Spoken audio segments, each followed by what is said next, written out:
Welcome. Oh, there it is. Here it is. That's how you know we've started. Welcome to the Theology and the Arts Lunch at United Theological Seminary of the Twin Cities. I'm Jennifer Oz Freeman, and I'm Associate Professor and Program Director of Theology and Arts at United, and thrilled to have one of our own Theology and Arts students, Dee Grover, who is a very talented artist and illustrator, historian, and more, theologian, here to share some incredible work with us. So without further ado, Dee, I'll hand it to you. Well, I want to thank you again officially. I do want to thank you both, Dr. Wheeler and Dr. Oz Freeman, for this opportunity, because finding a seminary like this really means a lot, especially because you guys give room for the arts and to actually flourish and grow. So I'm very lucky. And hopefully I don't bore you guys today. This might be a little too short, but I do have a presentation and all that stuff, because what I get concerned about is I can ramble, I can start talking, and then I hear myself talking, and then I think about the fact that I'm talking, and then I'm all over the place. So I do have like a presentation for you to keep me from doing that. What led to this is that Dr. Wheeler gave us an opportunity in the Modern Theologies class to pretty much share what we were learning through an art form of choice. And so I ended up making the comic called Nameless. And then I was invited to share it here. And so, again, I feel lucky because I get to share it here. And what I would like to do first, though, before we get started, is I would like to get to know a little bit about your backgrounds when it comes to things like comics, or even like any childhood readings that really impacted you. Because for me, the Chronicles of Narnia was like a big start of stirring my imagination and even thinking about matters of ethics and all of that. And then, of course, later I would fall in love with X-Men because it had action and it had social justice issues in it. So I'm just kind of curious. I'd like to go around and get a sense of like what impacted you when it came to your worldview as a young person, engaging something like comics or even teen reading or anything like that. Cartoons are also welcome. I would say Calvin and Hobbes and The Far Side, Gary Larson, were formative for me in terms of comics. Yes. Calvin and Hobbes was a favorite of mine. Sunday paper, here I come. Yeah. I also copied stuff out of Mad Magazine. That was like how I would like use it as I wasn't allowed to read things like Mad Magazine. I was in an evangelical home, so it wasn't happening. Anybody else, or do you want me to just go around the room? I can call your names. I can go. Okay. I was a huge comic books kid, and so I am a big comic book collector. And so have in fact, I was visiting my mother and was helping clean out the storage, and I came back with 2 boxes of my comics that were in the storage. So and that was the ones that my brothers didn't take from me and claim as their own. So X-Men was also a big one of mine. I definitely identified with the whole mutant story and experience. Doctor Strange was probably my favorite comic. And so many collections. There's also like the Green Lantern. So a lot of different, and then I would like to get indie comics and as well, and a variety of different things. And also say probably The Far Side was also a huge one for me. That always, I just like the humor of that, and it matched my humor, so it was perfect. Perfect for me. Were you a fan of Ren and Stimpy at all? Any Ren and Stimpy? Oh, I did like Ren and Stimpy, yes. Yeah. Oh, there you go. Yes. Yes. Thank you, Derek. I'll just go after that because I feel like, yeah, I grew up in a house, also sort of like, weren't allowed to watch a lot of things, but when I went to my cousin's house, that was like Nickelodeon house, you know, so I feel like that was pretty formative for me, was like, yeah, seeing it through their household and how they like loved it. And like my house, my family like wasn't really into anything like animated or fantasy or like, I don't know, just like didn't have a lot of exposure in my own family, so it was like this fun and weird other experience, and I latched onto that.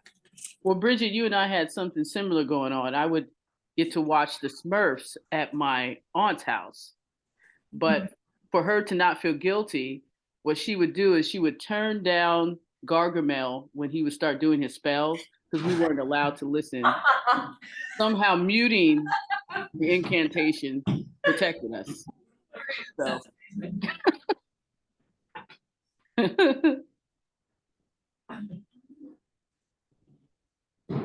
So for any of those who just came in, we're just kind of sharing a little bit about comics or cartoons or any teen readings that really impacted us in our childhood.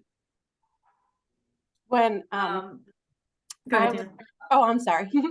When I was a kid, my parents used the library as like a child care center for us. And I would read the big books in the nonfiction section of Snoopy and Peanuts and Beetle Right. Bailey and all of those comics, the serial comics. And I remember I had a pivotal moment once when I was telling the librarian I wasn't really reading because I was reading comics. And she told me, anything you read is reading. And now every time I look at those old newspaper comics, I remember this is good reading. So that was formative for me. Yes. Comics are legit.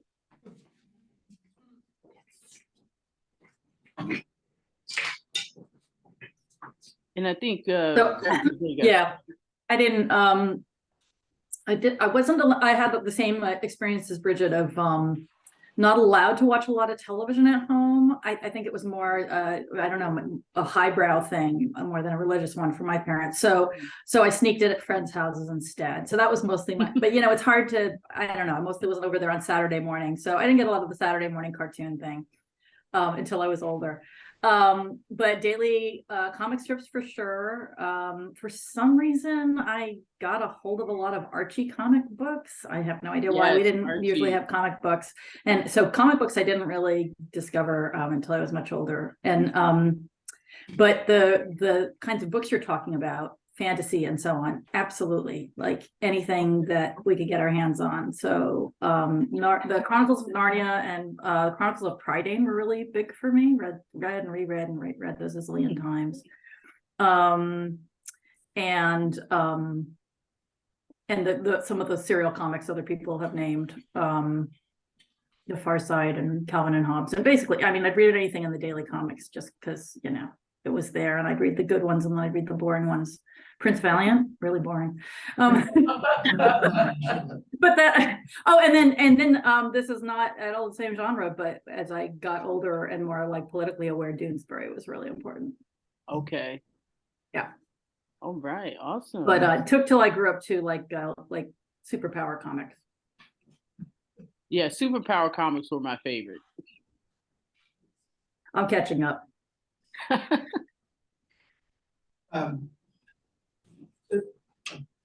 Thank you. I grew up, I'm the liberal cautionary tale where we weren't allowed to watch TV or comics. Although my brother snuck in Speed Racer, like it's like getting up early on Saturday morning. So, but I did read, like, my dad had like the old Pogo cartoons and things like that. But I would mention as a young adult coming out of my teens and finding Dykes to Watch Out For, was by Alison Bechtel, was that in a way like really taught me about the culture I was coming out into, and was really influential for, like, we would eagerly await her thoughts. I'll jump in next, because Dykes to Watch Out For was also really formative for me too. And it takes place in the Twin Cities largely. So I feel like I think I read that before I also came out and found like queer community. So that was like, yeah, really important to like engage and get a feel for what that felt like before I was ready to do that in my own life. One formative comic for me that was like not officially a comic was Amelia Bedelia. And so she does it. It was like this kind of coming of age comic book ish, but it was more about, it was this journal, and she would write like record her like, you know, kind of confessional, but also just noticings, and it wasn't as plot driven as Okay. like a superhero tale or something. But I like, to this day I still have a journal that I keep that's more just like doodles of things that I noticed throughout the day. And she'll even have like, she'll like spill things on her journal and like incorporate that into it. And there was something about like bringing her inner life to the page through drawing that I just really like stuck with me as a kid. It's kind of like a slice of life kind of comic. Oh and- yeah. Yeah. Yeah. For sure. And then later as I think the other part of it was that she like talked about things that were kind of hard for her, and something about drawing about it made it like more approachable. And later as a sex educator, I like started to like translate a lot of the material into comics, because it was kind of hard stuff to engage in for a lot of people, and something about making it into this like visual, like fun medium made it way more approachable, like for me also as the educator, but for people to engage with. So yeah, I think that's one reason why I really like comics, is that it's just more approachable. Yeah, same here. I mean, comics makes things palatable in a lot of ways. And, you know, it also gives you an opportunity to kind of get people engaged in something that they probably wouldn't want to be engaged in if they were so easily triggered by just the conversation itself, you know? Thank you so much, Stephanie. I can jump in here. I grew up in the late 60s, early in the 70s. And so Saturday morning cartoon culture was a really big deal with my brothers and family, getting up and, having cereal and watching everything, Scooby-Doo especially, and all the theme songs are all sort of downloaded in my brain to all those cartoons. Hanna-Barbera cartoons, the whole Yeah, exactly. And I love to read Archie comics. But I just had a memory of that I was riding my bike about 4th grade and coming home for dinner, and on the curb at a house right on our street, one of the guys on the street was off to college, and I guess his mom had tied up this stack of years worth of Mad magazines. And I was this 4th grade girl. I was 9. I was like, wow, this is a treasure. I'm going to take these home. And I read those for, a couple years, consumed that. I didn't know some of the satire was way above my head, but it definitely was something thrilling and something that really was a spark. And so then I was just thinking too, is my son, who's in college now, but when he was about the age I was talking about, he started, they started having Diary of a Wimpy Kid and Underpants Man or something like that. And I would always like, and then to see those books then made films, animated films. So I always like to see which books are made into animated films too. So nice. Those are just some things I thought of. Nice. Thank you, Candace. Thank you. I really appreciate you guys sharing, and I don't want to keep the time going too long because I know you guys eat lunch and you got class. But if there's one more, please jump in and. I was just going to say. Oh, ooh, Ben. I'm sorry. I've been. Voice of God. I forgot all the rules. I watched a ton of The Simpsons growing up, and now when I watch The Simpsons, I'm like, oh man, no wonder I'm so screwed up. But I think one thing that was really interesting about that was I was sort of sheltered, kind of like maybe like you said about the highbrow thing from pop culture, but I got to learn all these like inferences, right? I got so much information that was layered through satire and irony, which was just it was a funny introduction to the world. And then, it made an impact. I remember when Bart first came out. Yeah. And people were so upset. Remember the T-shirts, like the kid who wore the Bart T-shirt? That was a bad kid. You knew that was a bad kid, right? Oh my goodness. Oh yeah. But it's interesting how cartoons evoke so much, when it comes to our assumptions and, like you said, inferring things, ideas. Yeah, I just find them to be such a fun place to go when it comes to even working out ideas in my own head. Like what I enjoy most about doing these historic inspired comics is that I get to learn in the process, and I get to retain information in a way that is, easy for me as a visual person, And so what I'm going to do is take you guys into this quick presentation and kind of explain the different influences in my thought, in the way that I process things. And let me get this going now. So here, let me set this thing up. I did this before you came in, so hopefully we don't have any problems.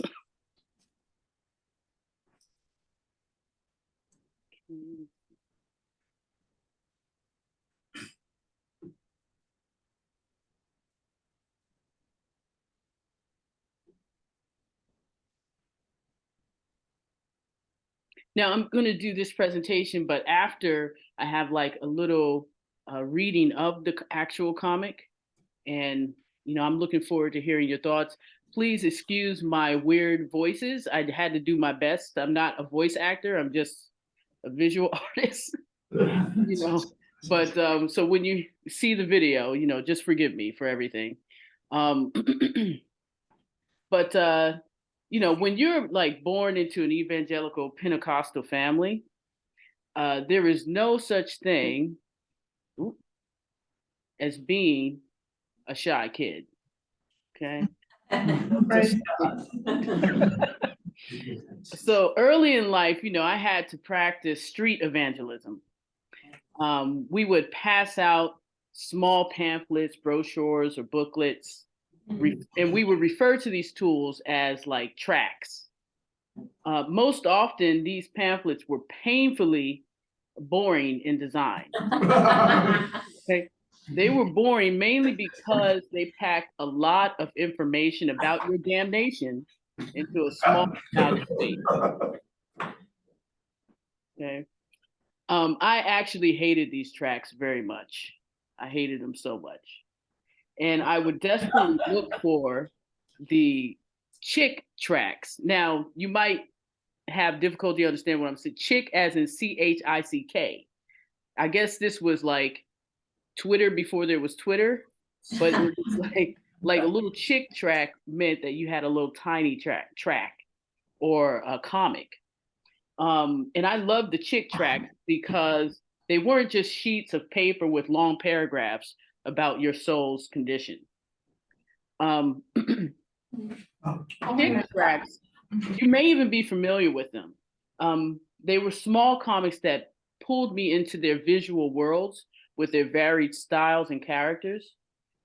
The power of Chick tracts continues today, unfortunately. Okay, so as you can see, got some questionable activities in here. Despite how enamored I was with these tracks, over the years, I would come to see how wrong they were about so many things. Many of them were like conspiracy theories in the fun-size format of a mini comic. Yeah. Pretty much. Now, today I am an adult and I still love comics. So much so that I draw them frequently. This is from one of the assignments that Dr. Oz Freeman gave to us to also share what we were learning through some art form. And I came up with diving into Maximus the Confessor. His experience was very tragic. And of course, I would be drawn to that. But you know, so pretty much I love comics very much. And, you know, when I think about coming to this seminary and being able to do comics, I feel like a kid in a candy shop. Okay. Okay, so I would like to share, you know, what inspired Nameless. And then after that, I will show you the video of the reading, and I would love to get your feedback on it. As I traverse through the philosophical landscape of 19th century philosophers and theologians, excuse me, I couldn't help but notice the thread that ran through all of their musings. Many of them struggled with understanding the self, whether in relationship to God or to their community. So, for example, you have David Hume. David Hume struggled with how the public perceived him as he published his skeptical thoughts while insisting that he was not an atheist. Unfortunately, despite his attempts of self-censorship, he was accused of being an atheist all the same. Immanuel Kant refused to sacrifice his rational self on the altar of religious faith. And through his philosophy, he tried to marry together faith and reason. Now, how well he did is up for debate, but he really tried. Then you have Soren Kierkegaard, who was so immersed in his search for selfhood. He wrote many of his essays under pseudonym upon pseudonym upon drowning in deep existential waters. And then finally, we have Friedrich Nietzsche, who was certain that a man could become the king of his destiny if he reached the pinnacle of the Übermensch. Although he believed that mankind could become perfect, he would find himself falling imperfectly into madness. Also, in advance, I want to apologize because in the comic reading, I pronounce his name Nietzsche, even though it's Nietzsche. So apologies for that. But lastly, this is not within the thing that inspired me is not within the 19th century. Lastly, another inspiration for the comic was Ralph Ellison's Invisible Man. I don't know how familiar you guys are with that book. I first read this book in my freshman year of college.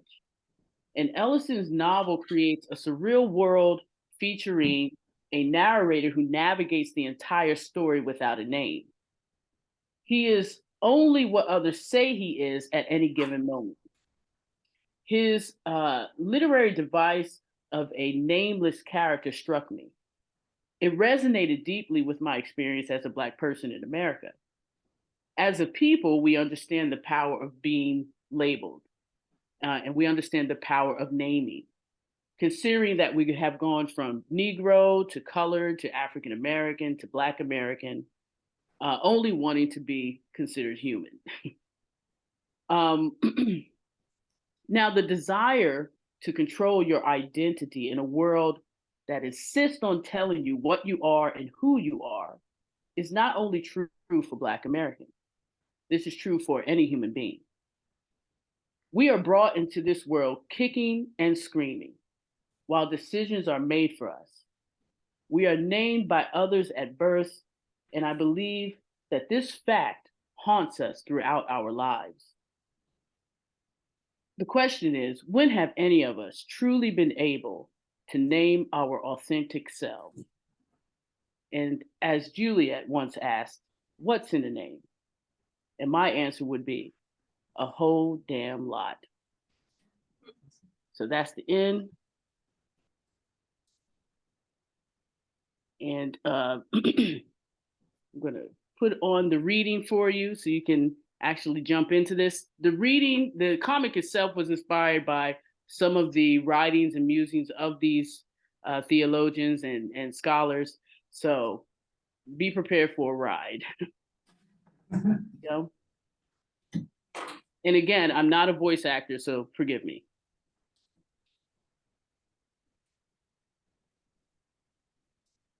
Something went wrong. Please try again. Did something go wrong? Oh, this is according to Siri. Oh, okay. Okay. Let me know if you have any audio problems.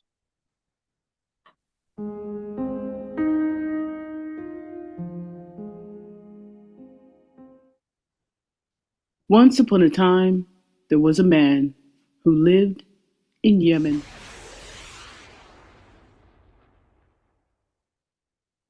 While on his farm attending to his rambunctious goats, he suddenly heard a loud boom.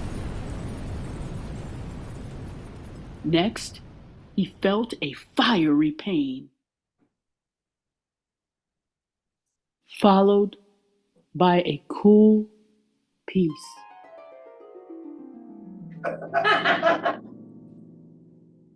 Finally, he came to himself, unsure if he were dreaming. For he saw a radiant figure sitting on a throne. This must be God. So he proceeded to worship the one on the throne. But he was quickly interrupted. Ooh! Stop! Get up off the floor! Who told you to worship me? All of my spiritual leaders since birth. Have you no independent thoughts in your head? Must you forever be taught like a child?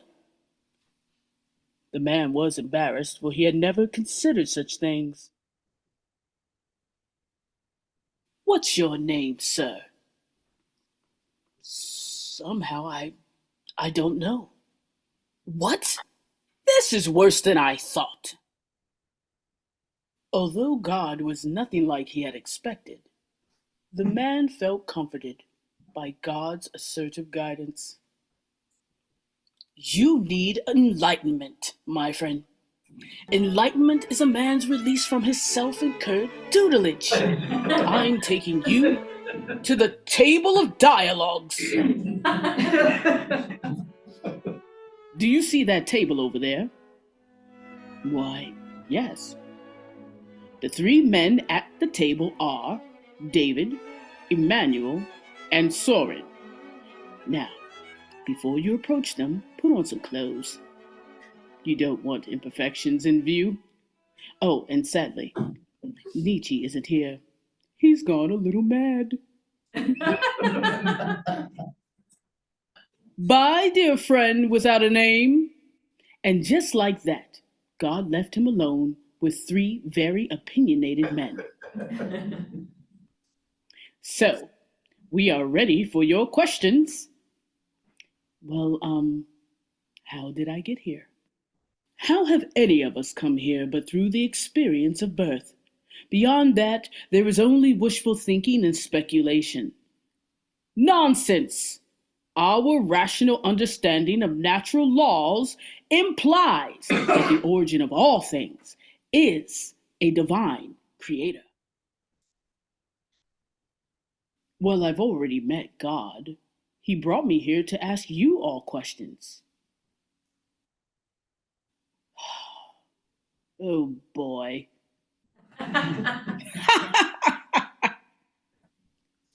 Sorry, friend. That was not God who brought you here. It was Nietzsche pretending to be God. I don't find it the least bit funny. How can I trust my reason if I can't tell if I've met God or not? The nature of God is inaccessible to our human reason, so don't be so hard on yourself. Yes, even if God were a thing in itself to be known, we lack the necessary organ to know God in this phenomenal world. Enough about God. I'm curious about the man. Sir, you have not told us your name.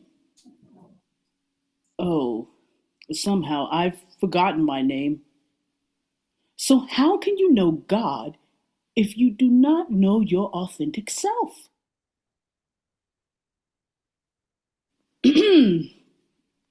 That settles it. We must give you a name. As the king of pseudonyms, I shall call you Don Juan. Are you a man who seeks beauty and pleasure despite your inability to be satisfied? No. I remember being content with my wife and goats. Oh dear. I think he's going into shock. Did you say wife? Oh, my nameless friend, you are no hopeless aesthete, nor a reflective seducer. You are a man leaping into ethics, still unaware of his despair. Do not run from despair, my friend. It is your instrument of freedom. In despairing, a person chooses again, and what then does he choose? He chooses himself in his eternal validity. By choosing your authentic self, you will be able to name yourself. How can you know God if you do not know yourself?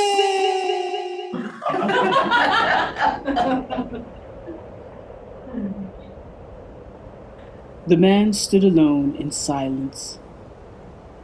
It seemed to be for an eternity. Until he heard his name.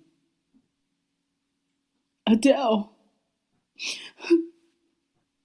Adele. Please wake up. I need you. Aisha?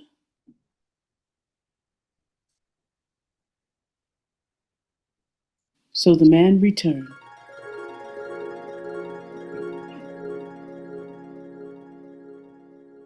To great despair.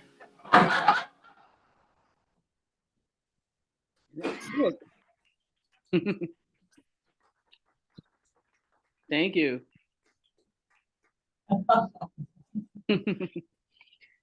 So, I'm ready for your thoughts.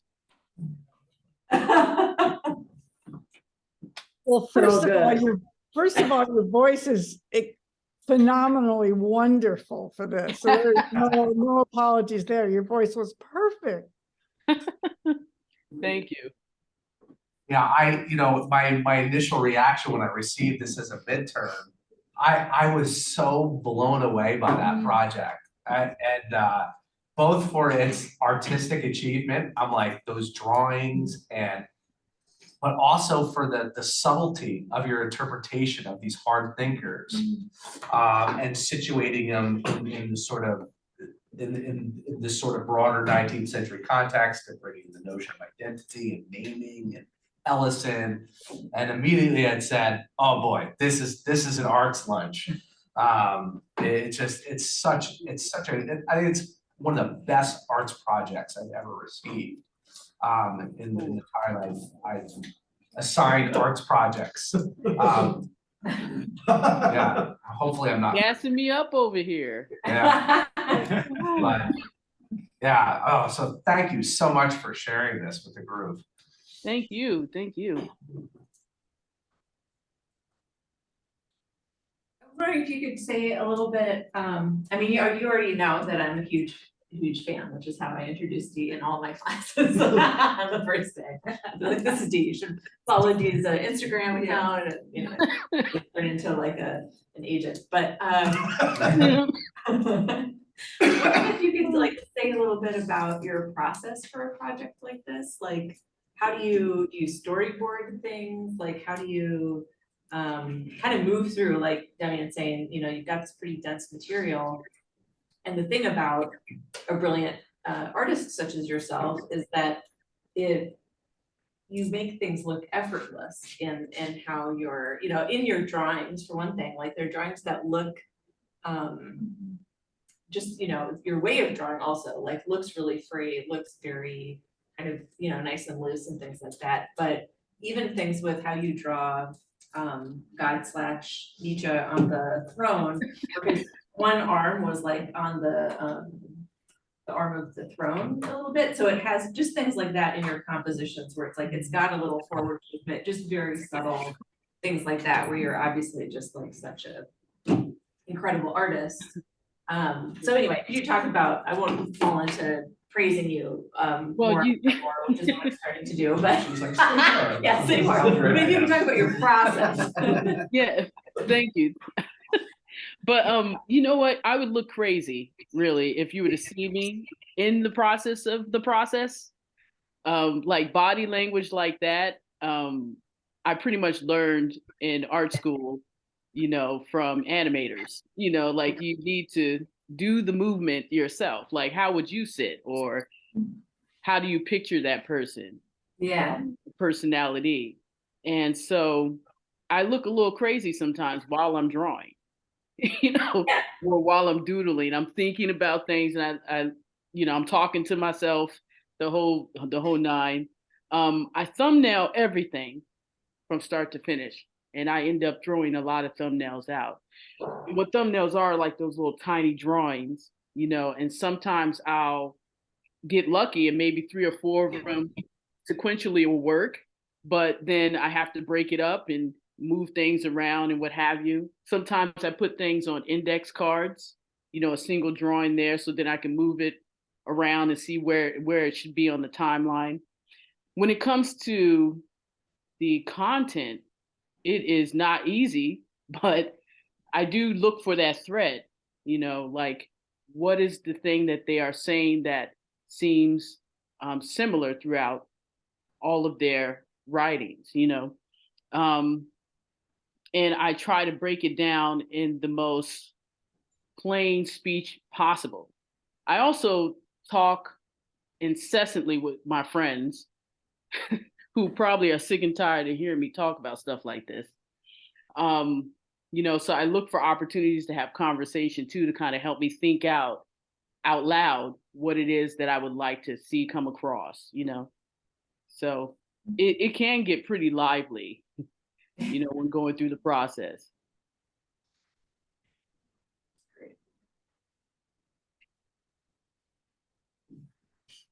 Yeah, if the faculty makes a, you know, if we write our own textbook for TR 1001, like we've kind of referenced, we'll be in touch, Steve. Yeah.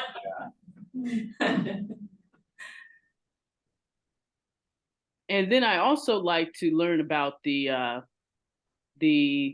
backgrounds of the theologians and when it comes to their actual personal life. Kierkegaard, I really enjoyed, even though his life was actually pretty tragic. You know, when it came to how many family members died prematurely, it kind of struck me how his personality, you can kind of see how his personality of staying safe, never leaving his hometown, may have been a result of having lost so much family. His reaction to the farmer's wife I was kind of playing on his running from an engagement he had. And I think he didn't want to follow through with the marriage with the woman because he didn't want to lose her, you know. But that's just my opinion, you know. But his personal life became handy. And then also Nietzsche being the very exuberant and just over the top character that he was. I mean, you can't forget that mustache. You know, I think his personal life too was pretty interesting. And I really wish I could have dived in more, but I felt like he was so intense that I had to kind of keep him in the God space. And, you know, David Hume and Immanuel Kant were a little more difficult when it came to their personal lives. I didn't seem to be able to find that stuff readily available the way I did for Kierkegaard and Nietzsche. You know, but I did get a little bit of David Hume.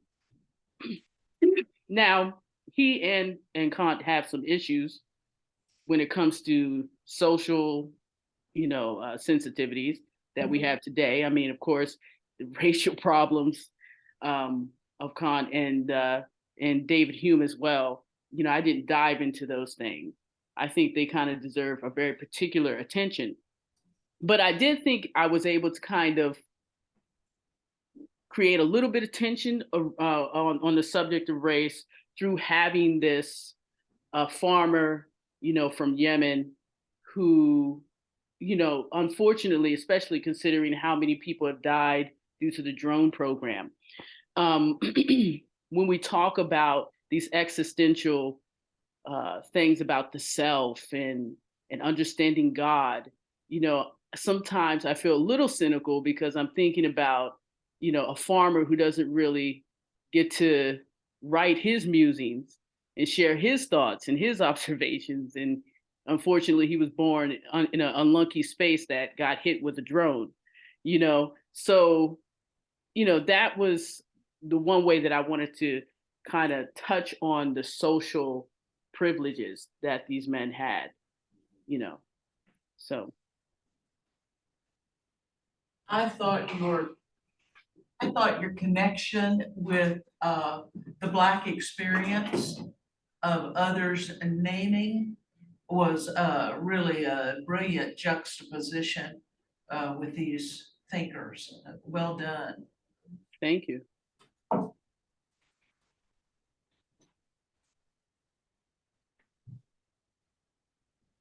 I don't want to direct all the things, but I have more questions.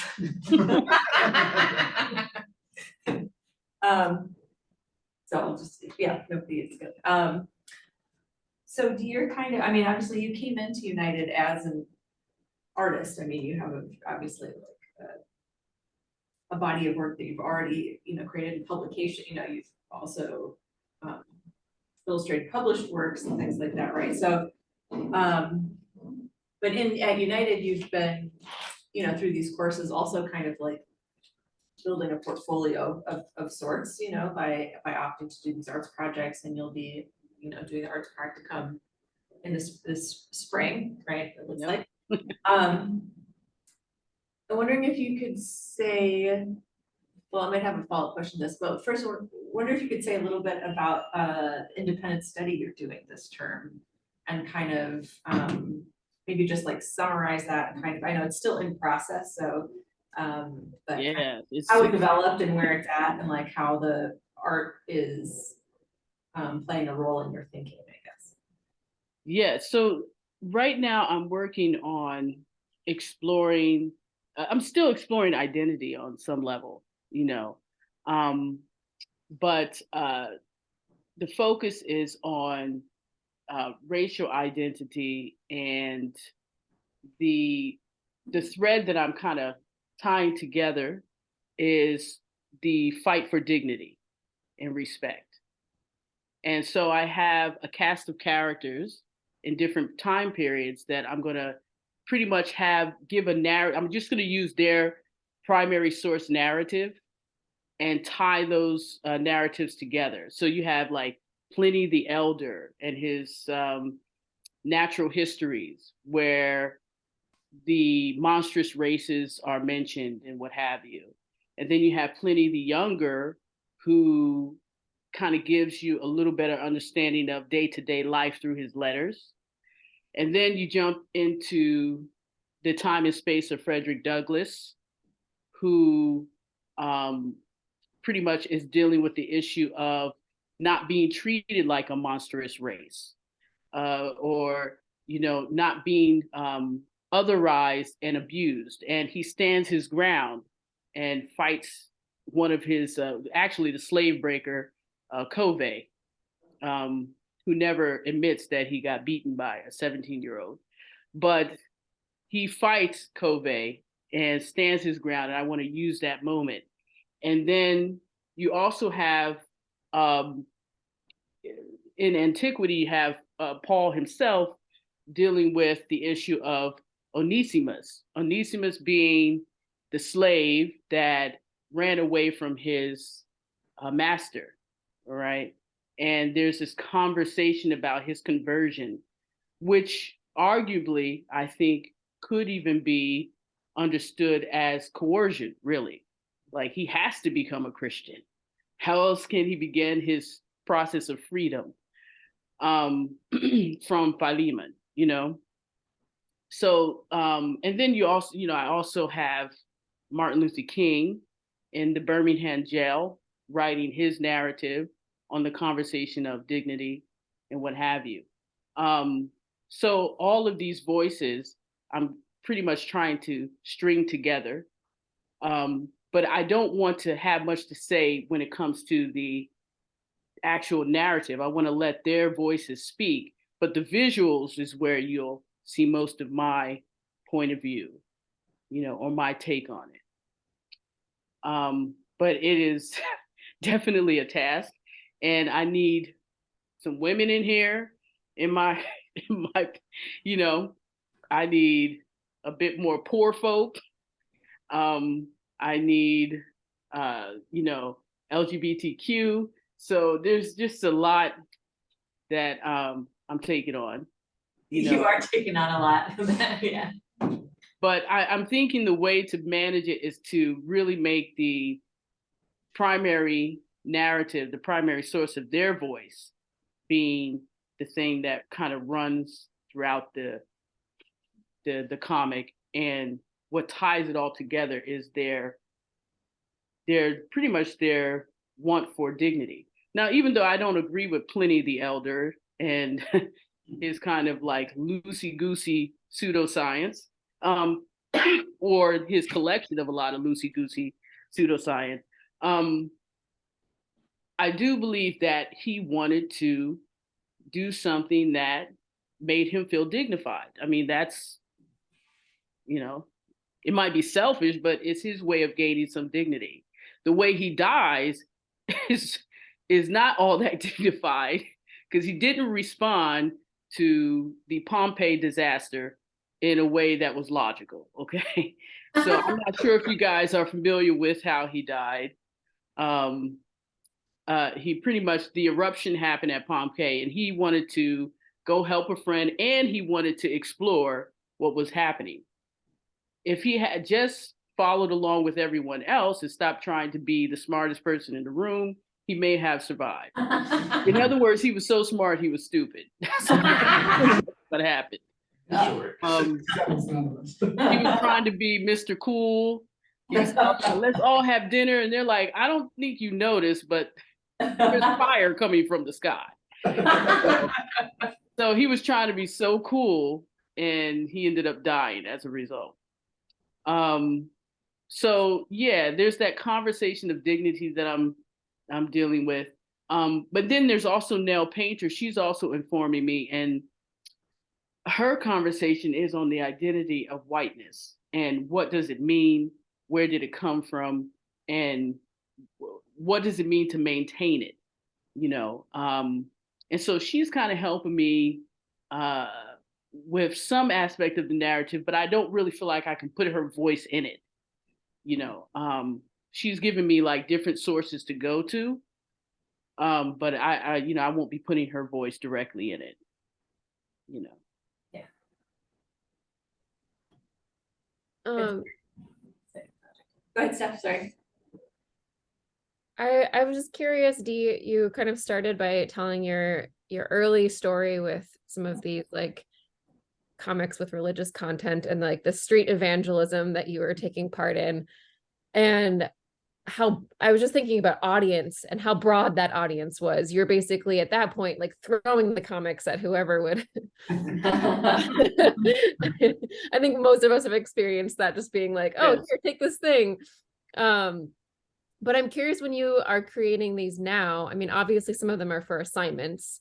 And Mhm. so you're maybe thinking about Demian when you did the last one. But who beyond the faculty you're turning it into in for a class you're writing these for, or who you might imagine, if you imagine anyone else, like, or maybe it's just for you, but I'm just curious if there's specific people, especially with this overarching project of writing about dignity, like who you would love to reach with these. You know, it's Steph or Stephanie, I'm sorry, just cutting your name in half. Steph is great. But I'm thinking about the denomination I came from. Oftentimes, I'm thinking about what would be challenging for them to read and consume. And I do see the evangelical church body as an audience that I would like to take on my thoughts in comics, but I know that they would not. But I think for those who would not want to, or those who might be struggling coming out of that circle, not to say that someone has to, but anyone who is questioning or wondering about, is this the way that I want to think about God, or is this the way that I want to think about society? I want to create content that kind of pushes that critical thinking further. That's the idealistic idea that I have behind it. But I would definitely want to write to a young person like myself, at the time. I mean, I wish I came across a comic that kind of introduced me to some of the thoughts of Soren Kierkegaard on these issues of despair in a manageable way. I mean, when you read his primary source, let's just admit, you get lost. I mean, it can get a little like the self, what happened? I don't understand. We said self 5 times. So, it can get a bit much. And I think sometimes breaking down these ideas in manageable pieces especially for young people, I think is something that I would like to do. Really exciting. Thank you. Thanks.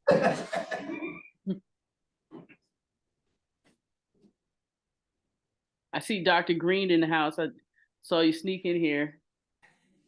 I showed up late to the party because I didn't know there was one, and I'm stuffing my face before class right now. So I didn't want y'all to steal your comedic thunder. I'm appreciating it, though. It's great having you.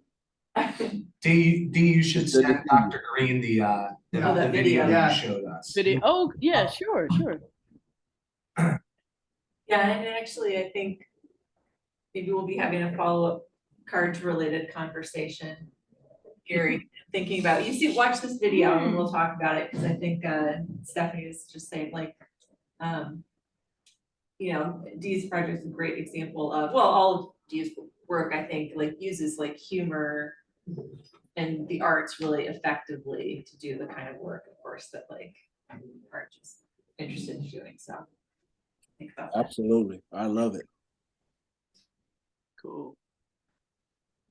I know we're coming up, speaking of afternoon class, close to the next class time. Any last comments or questions or effusive praise for Dee? This was awesome.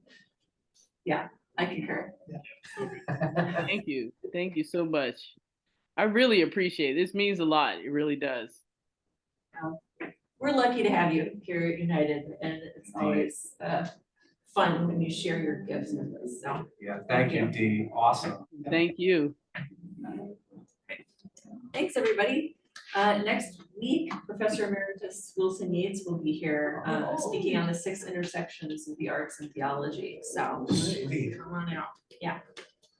Awesome. Thanks, Steve. All right.